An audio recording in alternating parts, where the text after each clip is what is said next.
이번 주에 저에게 가장 인상 깊은 단어는 총독이라는 단어였습니다. 우리나라 기독교인들한테는 익숙하고 잘 아는 단어인데요.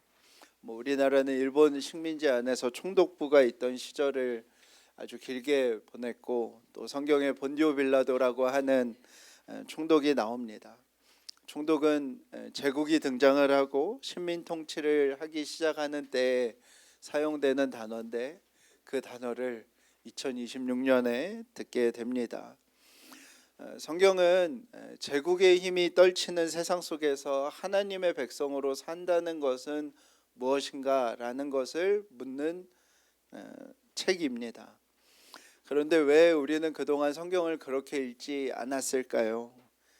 성경이 긍정적인 삶의 태도나 생각들을 가르친다고 생각하거나, 내가 하는 기도나 내가 하는 헌신이 무언가 나를 다른 사람보다 더 특별한 사람쯤으로 생각하게 만드는 그 가르침들과 일들은 왜 있어 왔을까?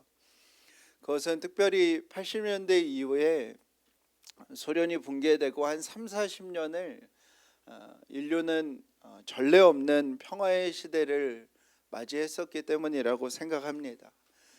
핵무기라는 모든 것을 파괴할 수 있는 무기가 개발되어 있고, 또 그 속에서 미국이 유일한 패권 국가가 되었던 그 시간 동안 전쟁이 익숙하지 않은, 어쩌면 인류에게 잘 잊지 못했던 시간들을 보내왔기 때문입니다. 또 그 시기에 우리나라도 민주화를 이루었기 때문에 마치 사람 안에 있는 선한 의지가 인간의 폭력성을 이제는 다 극복한 듯한 그런 시대를 우리가 살아왔습니다. 그 시간 속에서 패권국인 미국도 자유주의와 민주주의와 자본주의를 전파하는 나라처럼, 마치 폭력보다는 가치를 전달하는 국가처럼 잘 포장되어 왔습니다. 특별히 인터넷과 스마트폰이라는 혁명적인 수단을 거의 미국이 홀로 독차지하면서 문제없는 40년을 지나왔습니다. 그런데 중국의 부상과 이제부터 바뀌어지는 전기차, 자율주행, AI, 로봇, 우주 등의 미래 패권은 누가 봐도 미국이 혼자 다 먹을 수는 없을 것 같은 상황 속에서 우리는 그 어느 때보다도 제국이 가진 폭력성을 보게 되는, 제국이 가진 폭력성이 모든 가치를 뒤로하고 전면에 나서는 그 시대를 살아가고 있습니다. 요즘 시대는 가치라는 말이 가치가 없어진 시대 같아요.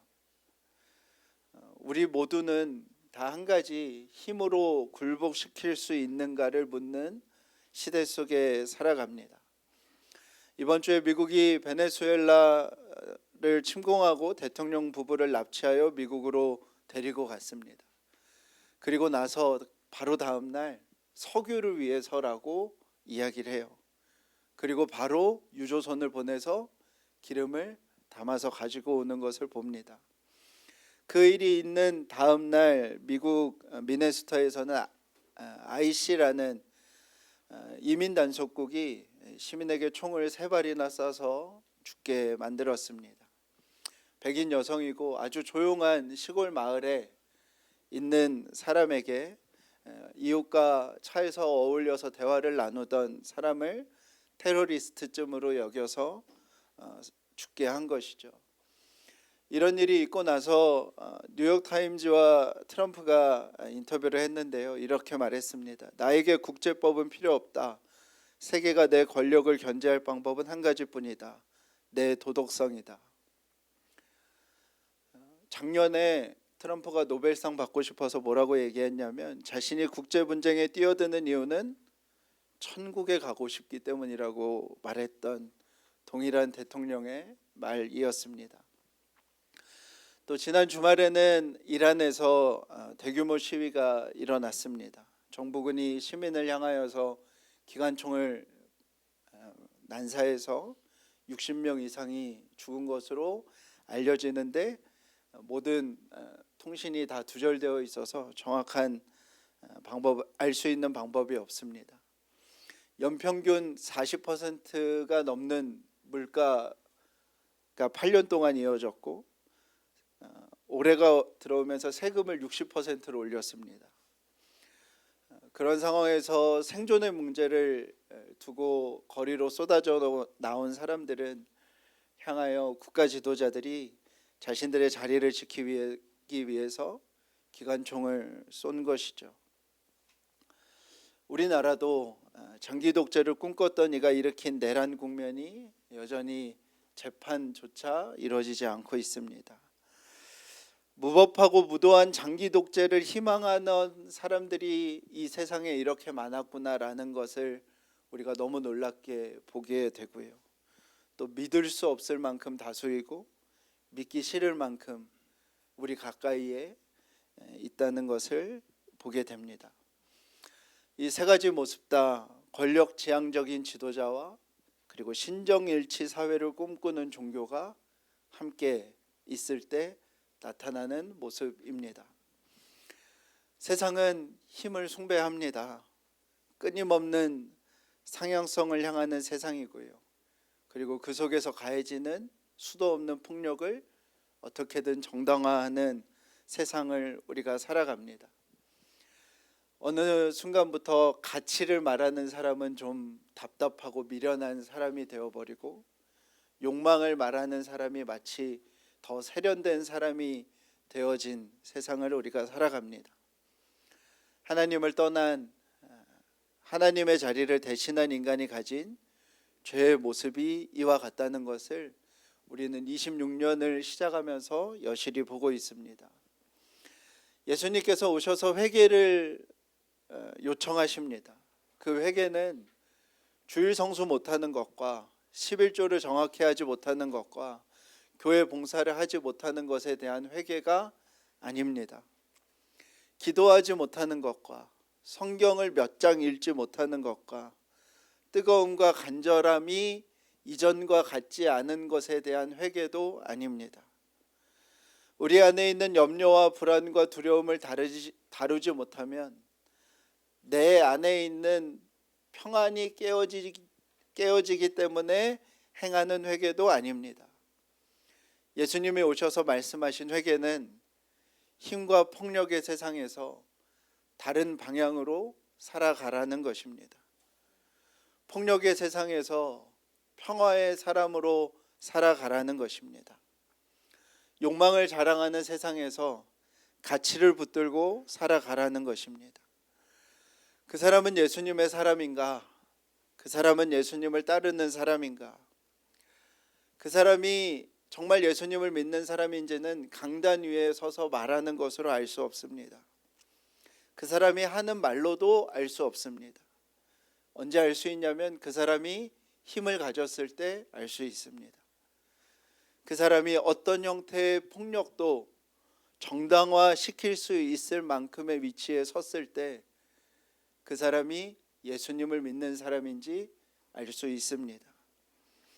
우리가 믿음을 구한다는 것, 우리가 회개한다는 것, 우리가 예수님을 따른다는 것은 다 이 전제를 하지 않고서는 우리의 모든 말들은 다 어긋나게 되어 있습니다. 오늘 본문에 몇 사람이 예수님에게 와서 다급히 질문을 합니다. 오늘 본문도 급한 뉴스가 그 일대에 있었던 때예요. 총독이었던 본디오 빌라도가 갈릴리 사람을 죽였습니다. 그리고 그 피를 이렇게 제사 드릴 때 사용하였던 피에 이렇게 섞었다는 표현으로 뉴스가 전해집니다. 요세푸스의 기록에 의하면 본디오 빌라도가 예루살렘에 수로 공사를 하면서 성전에 있는 헌금을 갖다 씁니다. 그 일로 아주 거센 저항들이 일어나게 됩니다. 그때 시위대와 동일한 복장으로 아주 강력한 끔찍한 대규모 학살이 이루어집니다. 제사들을 지내기 위하여 잡은 동물의 피와 사람의 흘린 피가 한데 섞어서 구분이 되지 못하던 상황을 아마 이 사람들은 이렇게 표현했을 것으로 보입니다. 또 연이어 수로공사 중에 있었던 실로암 망대가 무너져서 또 많은 사람이 죽게 됩니다. 연이어 끔찍한 사고들이 일어나고 특별히 지도자가 일으킨 폭력과 욕망과 안일함으로 수도 없는 사람들이 죽게 됩니다. 이 질문을 하던 사람들은 당연히 누구와 더 가까운 사람이었겠습니까? 희생당한 유대인들과 가까운 사람들이었는데 이 강력한 폭력 앞에서 그 사람들은 예수님에게 와서 이렇게 묻습니다. 희생의 대상에 자신이 포함되지 않은 것을 안도하며 그들이 혹 우리가 알지 못하는 끔찍한 죄를 숨기고 있어서 죽음을 당한 것은 아닌지 묻습니다.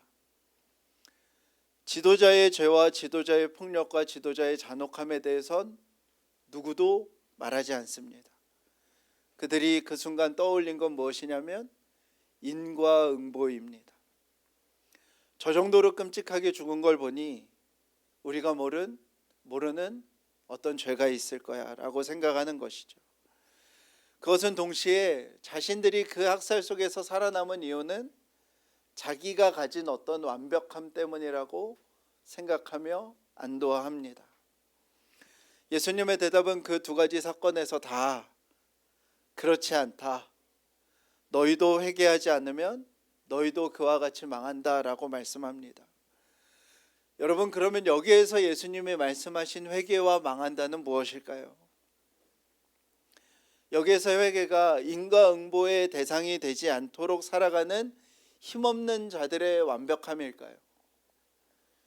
여기에서의 망한다가 인과응보의 현장에서 생존하라는 말씀이겠습니까? 지도자가 행한 폭력과 잔혹함 앞에서 모든 걸 힘없는 자들의 잘못으로 만드는 이 세상의 방향에서의 돌이킴입니다. 폭력과 잔혹함을 내세우는 지도자가 결국에는 망하듯 폭력과 잔혹함이 답인 것처럼 살아가는 그 삶이 망하게 된다는 예수님의 경고입니다. 여러분, 인과응보는 대부분의 사안에서 진리입니다. 심는 대로 거두는 거죠. 모든 면에 대부분의 진리가 되는 것인데 그것이 모든 순간에 다 맞는 것은 아닙니다. 특별히 힘의 세상에서요, 지도자를 향하여야 하는 문제 앞에 인과응보는요, 끊임없이 약한 자들, 힘없는 자들을 향한 억압으로 사용할 수 있습니다. 두 번째로 등장하는 사건은 열매 맺지 못하는 무화과 나무 이야기입니다. 포도원에 무화과 나무를 심었습니다. 그리고 3년 동안 열매가 맺어지지 않았습니다. 포도원에 무화과 나무를 심었다는 의미는 찾아보니 포도원은 토양이 잘 관리가 돼야 포도나무가 자란대요. 소위 밭 중에 A급이어야 포도나무가 잘 자란답니다. 그리고 포도나무는 토양과 영양분에 따라서 열매가 아주 차이가 심하게 난대요. 잘 모르지만 와인의 열매들이 그렇게 품종과 자라는 지역에 따라서 다른 거 보니 그런 것 같습니다. 그런데 무화과 나무는 포도나무에 비해서 아무 곳에서나 꽤 균등한 열매를 맺는다고 해요. 포도밭만큼 그 밭을 관리하지 않아도 되는 나무가 무화과 나무라고 합니다. 그런데 주인이 포도원에 무화과 나무를 심었어요. 그럼 주인의 기대는 무엇이겠습니까? 정말 달디달고 달디단 무화과 나무 열매를 기대한 것이죠.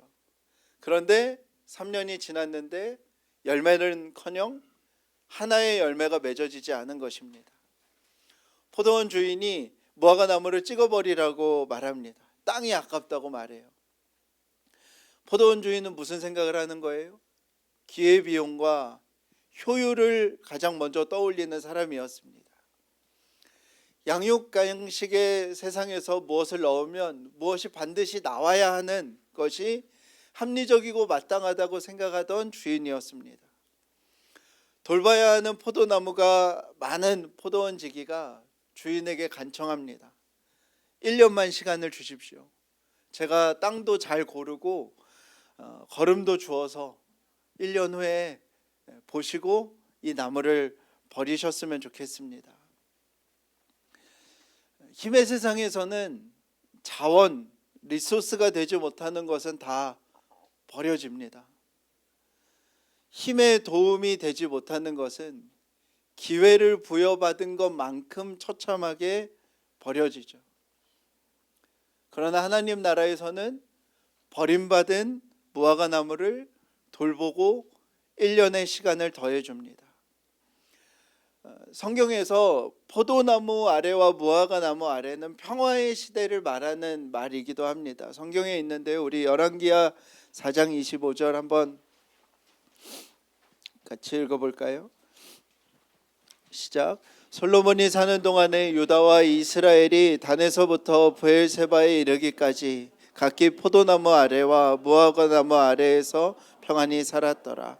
솔로몬 시대의 번영을 무엇이라고 성경이 표현하냐면 포도나무 아래, 무화과 나무 아래에서 평안히 살았던 시절이라고 기록합니다. 미가서 4장 4절입니다. 시작. 각 사람이 자기 포도나무 아래와 자기 무화과 나무 아래에 앉을 것이라. 그들을 두렵게 할 자가 없으리니 이는 만군의 여호와의 입이 이같이 말씀하셨습니다. 메시아가 오신 이 땅의 회복은 포도나무 아래, 무화과 나무 아래에서 두렵게 하는 이들이 없는 삶이라고 표현합니다. 여러분들, 포도원에 무화과 나무를 심을 수 있다는 것, 그리고 무화과 나무가 자라는 3년 동안 그 주인의 밭에 아무런 일이 일어나지 않았다는 것은 무엇을 얘기하는 것이냐면 그 주인에게 3년의 시간 동안 평화의 시절이 있었다는 거예요. 전쟁도 약탈도 없던 그 시간을 주인이 받은 그 평화의 시절이 있었다는 것입니다. 누군지는 모르지만 그 주인이 평화롭도록 돌본 누군가가 있었기에 그 주인은 그 평화의 시간을 보낼 수 있었던 것이죠. 그럼에도 이 주인은 그 평화의 시절 속에서도 한 가지 관점으로만 세상을 보는 것이죠. 무엇이냐면 마땅한 성과가 있어야 한다. 유명한 사진인데요, 평등과 공정과 현실이라는 유명한 사진이 주보에 있습니다. 기회비용, 효율, 성과주의 다 맞는 말입니다. 그죠? 틀린 말이 하나 없습니다. 그런데 모든 상황에 오를 수는 없습니다. 힘의 세상에서, 폭력의 세상에서 지도자와 힘 없는 자들이 동일하게 적용할 수 없는 문제입니다. 마지막으로 한 회당에서 안식일에 18년 동안 허리를 펴지 못한 여자를 예수님께서 고쳐주십니다. 누가 봐도 귀신에 의해서 이 여인은 억압당하는 모습으로 있는 것이죠. 허리를 펴지 못하고 있습니다. 거대한 힘에 의해서 억압받던 여인이 무려 18년 동안 허리를 한 번도 펴지를 못합니다. 고침에 대한 갈망을 가지고 18년 동안이나 안식일에 회당에 와서 기도를 합니다. 그런데 회당에서는 누구도 이 여인에게 내려진 억압의 무게를 물어봐 주는 이가 없습니다. 각자 도생의 세상에서 그냥 도태된 한 사람으로 사람들이 생각합니다. 모두가 높은 곳을 향하여야 하고 회당 안에서 드리는 기도와 모든 예배도 높음을 향한 도구가 되기 때문에 도태가 된 한 사람에게 내어줄 관심이 없습니다. 예수님께서 이 여인을 고쳐주시고요, 그리고 오랜 억압에서 이 여인이 해방되게 해주십니다. 그런데 회당장은 무엇이라 얘기하냐면 왜 안식일에 고쳤는지를 묻습니다. 분개합니다. 회당장은 그 시스템과 질서를 유지하는 것이 여인의 해방보다 더 중요했는데 그 속에서 무엇이 드러나냐면 유독 약자에게 엄격한 시스템을 말합니다. 힘없는 자들을 향하여서는 아주 엄격하고 강하게 적용되는 그 합법과 불법의 잣대를 이야기합니다. 타인의 고통 속에서 그 고통을 들으려고 하는 것이 아니라 그들이 합법과 불법의 경계 어디에 있는지를 묻는 것이죠. 본디오 빌라도가 피를 섞일 만큼 사람들을 많이 죽게 한 것에서는 한마디 말을 못하지만, 힘없는 여인이 귀신 들림에서 나을 때, 허리를 펼 때는 온갖 안식일 규정을 갖다 대는 것이 믿음이라 생각하는 회당 안에 있는 제국의 믿음입니다. 안식일은 제국의 믿음에 대한 저항의 날로 성경에 기록이 되어 있는데, 안식일을 또 다른 억압이 되게 만든 회당 안에 있는 제국의 믿음을 보여줍니다. 인과응보 맞는 말입니다. 3년 된 나무가 열매를 맺어야 하는 것도 맞는 말입니다. 안식일에 병 고치지 않아야 하는 것도 맞는 말입니다. 모두 맞는 말입니다. 그러나 모든 상황에 옳은 말은 아닙니다. 그 모든 말이 지도자와 권력자에게는 면죄부가 되고, 그 모든 말이 약자와 힘없는 자에게는 죄책을 찾아내는 일 모두 맞는 말로 합니다. 우리가 살아가는 세상 속에서 맞는 말이 억압 위에 억압을 더하는 말로 사용됩니다. 회개는 힘과 폭력의 세상에서 다른 방향으로 내 몸을 돌이켜 서라는 것입니다. 그렇지 않으면 우리가 하는 모든 말은요, 결국 어떻게 사용되냐면, 힘 가진 자들에게는 면죄부를, 힘없는 자들에게는 엄격한 잣대를 신앙 언어로 사용하는 일이 됩니다. 신앙생활은 추가된 은혜, 더해진 은혜를 발견하는 것입니다. 그 은혜는 지도자들의 것이 아닙니다. 그 은혜는 힘 있는 자들의 것이 아니에요. 그 은혜는 학살의 피해자와 유가족에게, 참사의 피해자와 유가족에게, 평화의 시대에도, 평화의 시대의 좋은 땅에서도 아무런 결실이 없고 아무런 성과가 없는 사람들에게, 평생 무거운 짐 속에 평생을 말 못한 억눌림과 억압 속에 살았던 이들에게 추가된 은혜, 더해진 은혜가 있다는 것입니다. 우리는 이것을 믿는 것입니다. 지극히 작은 자에게 베풀어지는 은혜를 믿는 것이고, 그 일이 일어나는 곳이 하나님 나라임을 믿는 것이죠. 우리 안에 회개가 이 내용이 아니라면 우리는 모든 신앙의 내용을 결국에는 다 어떻게 사용하냐면 지도자의 죄를 면해주는 것에 사용합니다. 이 경건의 모든 내용을 다 우리는 결국에는 어떻게 사용하냐면 포도나무 중에 단 하나 심어진 무화과나무 제거하는 데 사용합니다. 이 헌신의 모든 내용을 다 이 시스템과 질서를 유지하는 데 사용합니다. 성경은요, 역설에 대한 이야기가 정말 많이 나옵니다. 자기를 높이는 자는 낮아지고 자기를 낮추는 자는 높아진다. 내가 약한 그때의 강함이라. 자기 목숨을 잃으면 찾으리라. 주는 것이 받는 것보다 복이 있다. 원수를 사랑해라. 가난한 자는 복이 있다. 나중된 자는 먼저 되고 먼저 된 자는 나중된다. 가난한 자 같으나 많은 사람을 부유하게 하고 아무것도 없는 자 같으나 모든 것을 가진 자다. 으뜸이 되고자 하는 자는 모든 사람의 종이 되어야 한다. 왜 성경에는 다 이 역설의 내용이 나올까요? 한 가지 이유밖에 없습니다. 이 세상의 방향과 반대인 것을 복이라 말하기 때문에 그렇습니다. 이 세상의 삶은 힘을 얻어야 합니다. 성취를 해야만 합니다. 나도 누군가를 어쩔 수 없이 짓눌러야만 먹고 살 수 있는 이 세상의 삶 속에 저와 여러분 다 처해 있습니다. 그곳에서 신앙생활을 한다는 것은요, 고통당하는 사람, 아무것도 얻어내지 못한 사람, 허리를 한번 필 수 없을 만큼 짓눌린 사람들에게 추가된 은혜, 더해진 은혜가 있기를 바라고 바라는 삶입니다. 내가 가진 잠깐의 성공이나 내가 얻은 잠깐의 권력이나 내가 누리는 남들보다 조금 더 높은 위치에서 속지 않아야 합니다. 그 시간이 길지 않아요. 그 시간은 아주 잠깐이에요. 하나님의 은혜는 그 자리를 차지한 그 사람들에게 필요한 것이 아니라 고통당하는 사람, 아무것도 얻어내지 못한 사람, 허리를 한번 필 수 없을 만큼 짓눌린 사람에게 추가된 은혜와 더해진 은혜가 있음을 바라고 믿는 것입니다.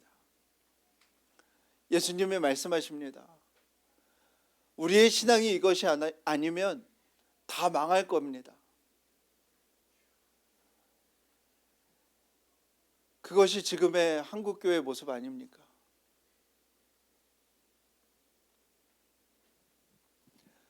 오늘 말씀 준비하면서 저에게 이렇게 읽혀졌어요. 살아남게 된 사람들, 1년이 유예된 시간 속에 남은 사람들, 회당 안에서 허리가 굽은 채 있는 사람들, 모두 한국교회에 속한 사람들이라는 생각이 들었어요. 재난 끝의 생존자들, 아무런 열매가 없어서 찍어버려야 하는데 예수님께서 무릎 꿇고 막 흙을 고르고 계시고 비린 걸음을 주고 계신 것을 알아서 떠나지도 못하는 사람들, 이 교회 아래, 이 시스템 아래 정말 일생을 허리 한번 펴보지 못하고 대부분의 시간을 보낸 사람들. 사랑하는 여러분, 여러분에게, 우리에게 추가된 은혜, 더해진 은혜가 반드시 있을 것입니다. 그것이 하나님 나라이기 때문에 그렇습니다. 오늘은 시 하나로 말씀을 마무리하려고 합니다. 정호승 시인이 쓴 봄길이라는 시인데요, 우리 함께 주보 보면서 읽어보겠습니다. 길이 끝나는 곳에서도 길이 있다. 길이 끝나는 곳에서도 길이 되는 사람이 있다. 스스로 봄길이 되어 끝없이 걸어가는 사람이 있다. 강물은 흐르다가 멈추고 새들은 날아가 돌아오지 않고 하늘과 땅 사이의 모든 꽃잎은 흩어져도 보라, 사랑이 끝난 곳에서도 사랑으로 남아있는 사람이 있다. 스스로 사랑이 되어 한없이 봄길을 걸어가는 사람이 있다. 아멘. 저와 여러분이 이와 같은 사람이 되었으면 좋겠습니다.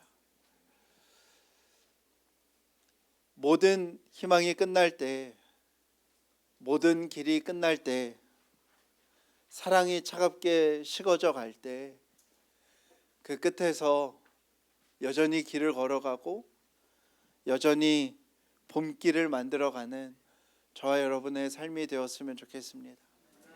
우리의 모든 방향이 낮은 곳을 향하여 가는 그 회개의 삶을 살아가는 저와 여러분의 삶이 되길 간절히 축복합니다.